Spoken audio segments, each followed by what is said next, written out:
मुझे आप बता देना पर नीचे हूँ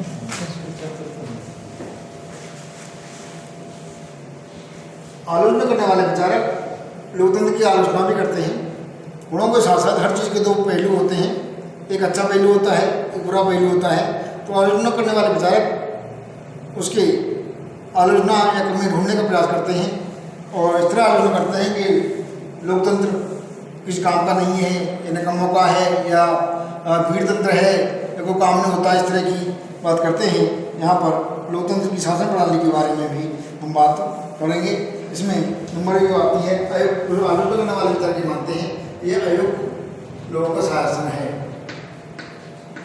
आयोग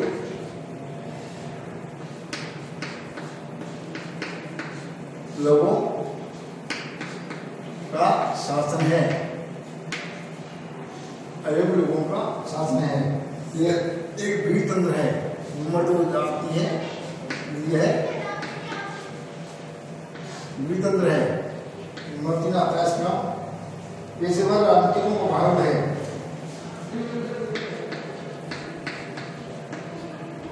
पेशेवर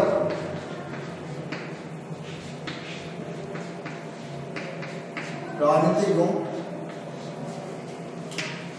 का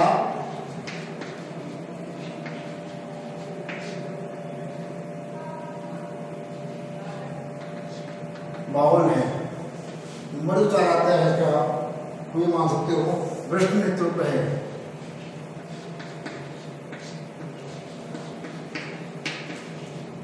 भ्रष्ट नेतृत्व है। नंबर पांच में आप ये मान सकते हो उसमें उग्र दलबंदी है।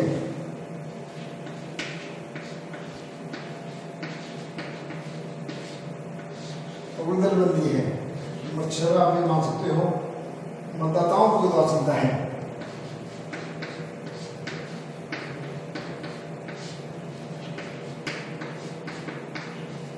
मतदाताओं की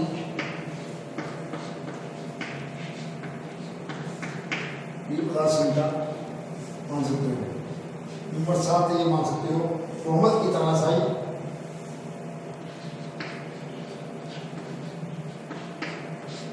बहुमत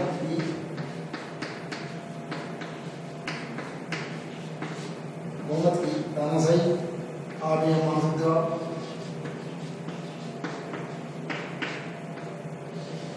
निर्माणों का शासन और आप ये मान सकते हो नौ के अंतर्गत भी मान सकते हो। इसके अंतर्गत आप ये आ सकते हो खर्च का शासन, संकट काल भी है अनुचित शासन, संकट काल के लिए अनुपयुक्त शासन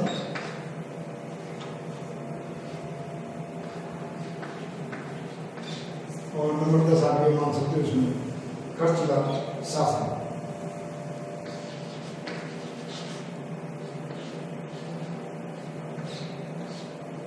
खर्च का शासन। इस तरह से लोकतंत्र के दोषों के बारे में भी हम बात कर सकते हैं, यहाँ पर बात कर सकते हैं। इस तरह से लोकतंत्र प्रणाली को कार्य रूप में देने में व्यवहारिक कठिनाइयों के कारण इसकी कड़ी आलोचना भी की जाती है। कुछ विद्वानों ने यहाँ तक कहा है लोकतंत्र का अब तक कोई उपयोग नहीं हो रहा है, क्योंकि अब कहीं भी सच्चे रूप में लोकतंत्र प्रणाली काम नहीं कर रही है। लोकतंत्र प्रणाली में निम्नलिखित दोष पाए जाते हैं। अयोग्य लोगों का शासन। लोकतंत्र इस धारणा पर आधारित है कि प्रत्येक व्यक्ति शासन के कार्यों में अन्य व्यक्तियों के बराबर योग्यता रखता है। इस अवधारणा की तीव्र आलोचना की जाती है और प्लेटो का मत था शासन संचालन एक कला है, केवल ज्ञानी व्यक्ति ही शासन करना चाहिए। अरस्तु का विचार था केवल कुछ लोगों में ही शासन करने की क्षमता रहती है। इसके प्रतिकूल लोकतांत्रिक विशेषज्ञों की उपेक्षा की जाती है।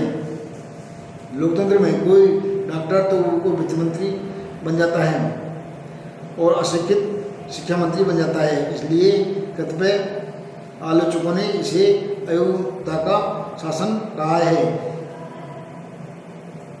लोकतंत्र की आलोचना करते हुए लिखा है लोकतंत्र सबसे अधिक गरीब, अधिक अज्ञानी, सबसे अधिक अयोग्य व्यक्तियों द्वारा शासन है। इसकी संख्या स्वाभाविक रूप से सबसे अधिक होती है।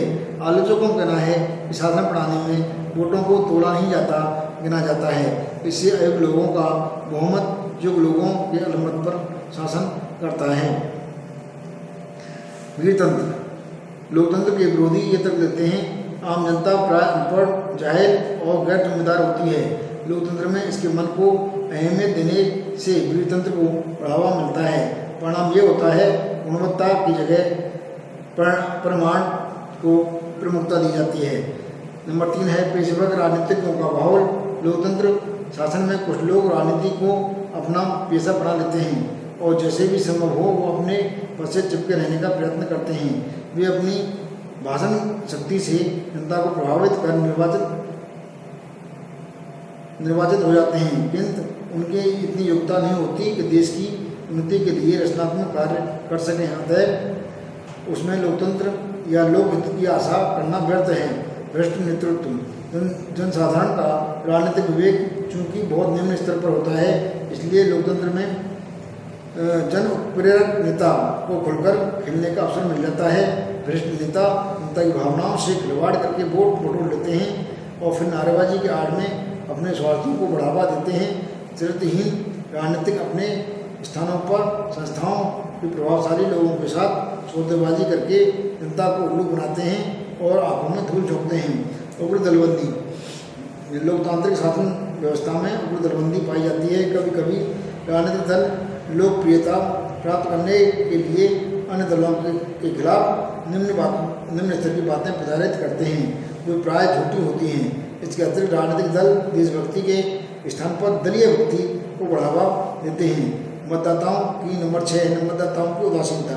लोकतंत्र का एक दोष ये भी है मतदाताओं में अपनी दायित्व के प्रति उदासीनता रहती है और मतदान करते समय व्यक्तियों का प्रतिशत बहुत कम होता है। इस उदासीनता का परिणाम स्वरूप सत्ता ऐसे लोगों को हाथों पहुँच जाती है जो मतदाताओं को बहकाने में सफल हो जाते हैं। नंबर 7 बहुमत की तानाशाही। लोकतंत्र में अंतर्गत बहुमत दल की निरंकुशता स्थापित हो जाती है। कभी कभी बहुमत अल्पमत का दमन करने लगता है। लोकतंत्र में 51% वाले लोग 49% का मनमानी ढंग से शासन करते हैं। धनवानों का शासन। यथार्थ में लोकतंत्र धनवानों के शासन में परिवर्तित हो जाता है। लोकतंत्र का आधार निर्वाचन होता है तथा निर्वाचन द्वारा शासनकर्ता बनना केवल उन्हीं लोगों के वश में होता है जिनके पास पैसा होता है, धनी होते हैं और साधन संपन्न होते हैं। लोकतंत्र शासन में चुनाव लड़ने का कार्य धनी और साधन संपन्न लोग ही करते हैं। जब धनवान लोग ही विधायिका के लिए निर्वाचित होते हैं तो वे विधि निर्माण में भी धनिक वर्ग के हित साधने का ध्यान रखते हैं। संकट काल के लिए उपयुक्त शासन। संकट काल स्थिति में लोकतंत्र शासन प्रणाली बेकार सिद्ध होती है। लोकतंत्र का सबसे बड़ा दोष ये है ना तो वो शीघ्र निर्णय लिए जा सकते हैं और ना ही शीघ्रता से उन्हें क्रियान्वित किया जा सकता है। खर्चीला शासन है। यहाँ पर लोकतंत्र एक खर्चीला शासन है, खर्चीली शासन व्यवस्था है। इसमें लोकमत के संगठन, प्रचार, चुनाव आदि करोड़ों रुपये खर्च होता है। उदाहरण के लिए भारत में मतदाता को फोटो पहचान पत्र जारी करने का खर्च 2200-2300 करोड़ रुपये आंका गया है। यदि यह पैसा अन्य रचनात्मक कार्यों में लगाया जाता तो राष्ट्र की प्रगति को अभूतपूर्व योगदान दिया जा सकता था। पेरेटो के अनुसार लोकतंत्र नैतिक दृष्टि से अनुचित है, व्यवहारिक दृष्टि से अक्षम है और राजनीतिक दृष्टि से असंभव है। लोकतंत्र के अनेक दोष हैं। यह आदर्श शासन प्रणाली नहीं है, किंतु अन्य कोई ऐसी शासन प्रणाली भी दिखलाई नहीं देती जो इससे अच्छी हो।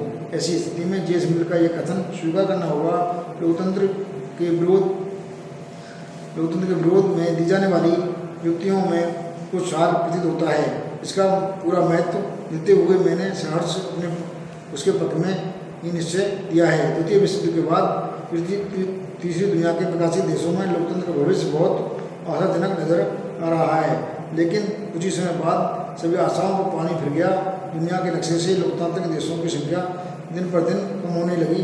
साम्यवाद, सैनिक और व्यक्तिगत आकांक्षाओं के प्रति निरंकुशता में लोकतंत्र को पूरी तरह से कुचला और आज विश्व में लोकतंत्र केवल कुछ ही देशों में अपना अस्तित्व बनाए हुए है और वह आशाजनक दुखद तथ्य है विश्व के 192 देशों में से केवल 26 देशों में सही अर्थों में लोकतंत्र कायम है। अन्यथा कहीं एक दल की सरकार है तो कहीं साम्यवाद है, कहीं सैनिक पारिवारिक निरंकुशता के लोकतंत्र को दबा रखा है। लोकतंत्र के दोषों और त्रुटियों को देखते हुए यह कहा जा सकता है उसको, लेकिन परित्याग करना उचित नहीं है। ऐसी स्थिति में विकल्प का प्रश्न महत्वपूर्ण हो जाता है। अब जाततंत्र, गुणतंत्र, अधिनायक तंत्र आदि जितने भी विकल्प हैं उनमें कोई भी लोकतंत्र से उत्तम सिद्ध नहीं हुआ है। अतः वर्तमान स्थिति में एक ही विकल्प रह जाता है, वो ये है जहाँ तक हो सके लोकतंत्र की कमियों को दूर किया जाए। इस बात से कोई इनकार नहीं किया जा सकता। वर्तमान प्रतिनिधि संस्थाओं में अनेक त्रुटियाँ हैं, पर उन्होंने मोटर खराब हो जाए तो उसकी जगह बैलगाड़ी इस्तेमाल करने की मुक्तता होगी, चाहे उसकी कल्पना कितनी ही मधुर क्यों न हो। इस तरह से आज हमने आपको लोकतंत्र के गुण, लोकतंत्र के दोषों के बारे में आपको बताया। यहाँ लोकतंत्र के बारे में पहले भी मैं डिस्कस कर चुका हूँ, लोकतंत्र की अवधारणा बता चुका हूँ, लोकतंत्र के प्रकार बता चुका हूँ, लोकतंत्र के आपको मूल्य बता चुका हूँ। उन सबका आप अध्ययन करेंगे तो मैं समझता हूँ लोकतंत्र आपका कंप्लीट हो जाएगा।